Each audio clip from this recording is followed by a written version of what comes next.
Salam sejahtera, terima kasih karena bersama dengan saya di Nazilin Unity Channel.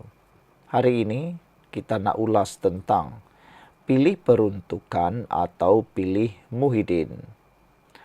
Pengerusi Perikatan Nasional tidak patut jadi penghalang untuk ahli parlimen pembangkang dapat dana dalam waktu terdekat.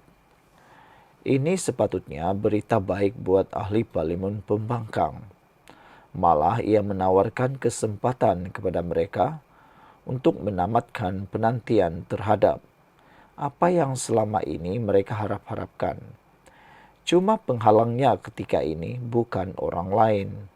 Ia datangnya daripada Muhyiddin Yassin dan kesangsiannya. Jika mereka memilih untuk bersolidariti dengan pengerusi Perikatan Nasional PN itu, maka lambatlah lagi untuk ahli parlimen pembangkang mendapat peruntukan sama rata buat mereka. Kira-kira RM3.8 juta setahun seperti dinikmati ahli parlimen penyokong kerajaan. Daripada mereka perlu memikirkan pendirian Muhyiddin, apa kata mereka pula beramai-ramai membuat Presiden Bersatu itu mendengar rintihan ahli parlimen pembangkang yang dah puas bertegang leher dalam sidang Dewan Rakyat menuntut peruntukan berkenaan.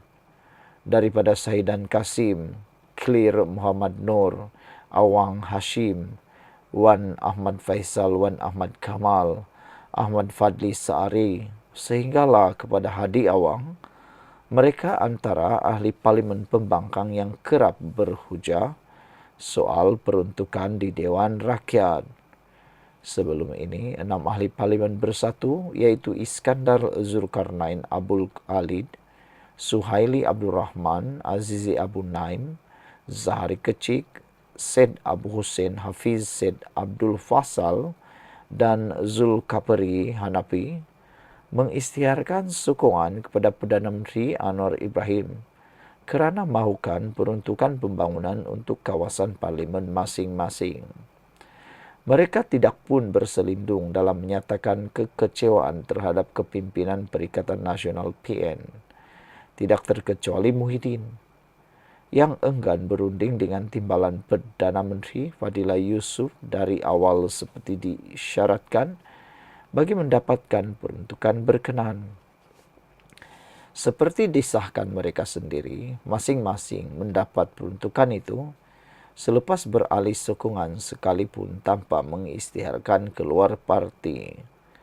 Menyifatkan perbuatan mereka sebagai mengkhianati parti, Bersatu kemudian meminda perlembagaannya pada 2 Mac lalu bagi menghalang. Lebih ramai mengambil kesempatan daripada kelompangan dalam akta anti lompat parti untuk berbuat yang sama. Pindaan itu sudah diluluskan Jabatan Pendaftaran Pertubuhan JPPM untuk berkuat kuasa mulai 1 April. Sejak itu tiada lagi wakil rakyat parti tersebut yang kalih sokongan. Pada 19 Mac lalu, 3 pemimpin Perikatan Nasional, Ketua Pembangkang Hamzah Zainuddin, Ketua Whip Perikatan Nasional Taqiyuddin Hassan dan Naib Presiden Bersatu Ronald Kiandi mengadakan perjumpaan dengan Fadilah di Parlimen bagi membincangkan soal peruntukan.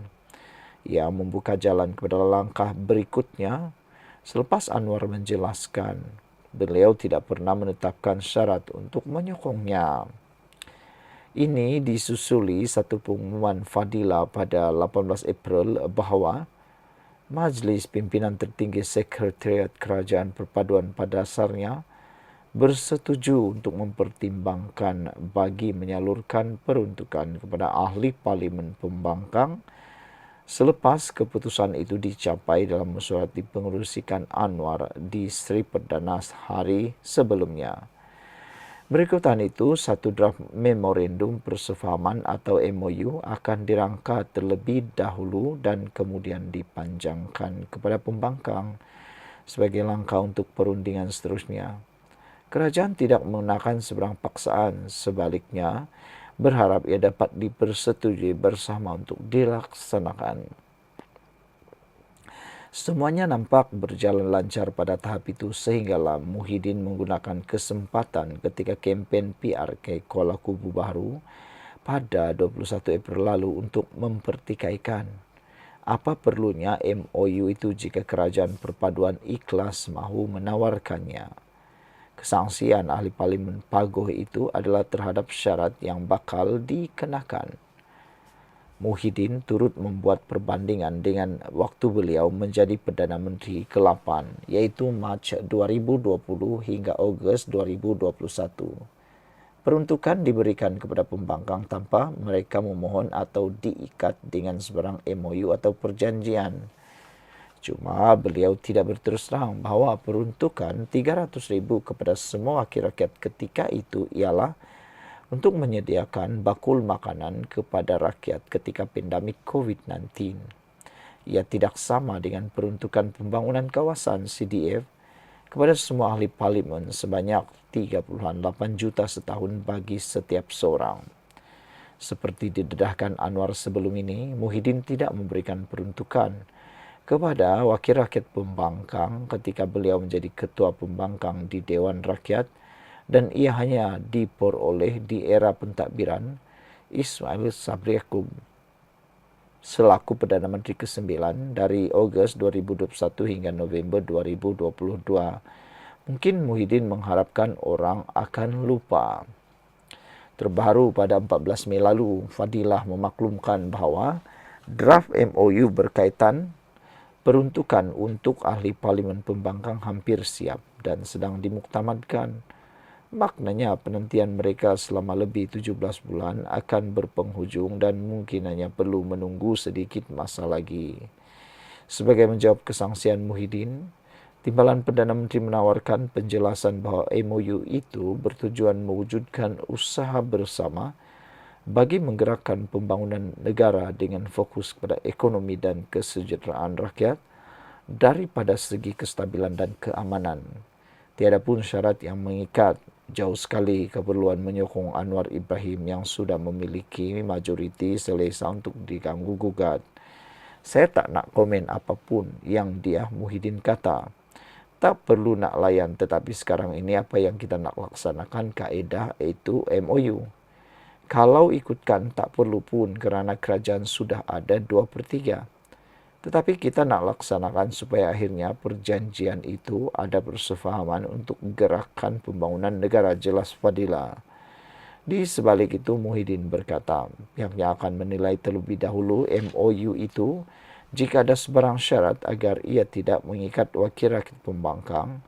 Hairan juga dalam keadaan pembangkang berhendak kepada peruntukan selepas PRU 15, ia pula mahu menetapkan syarat itu dan ini atau langsung tidak mahu berikan syarat.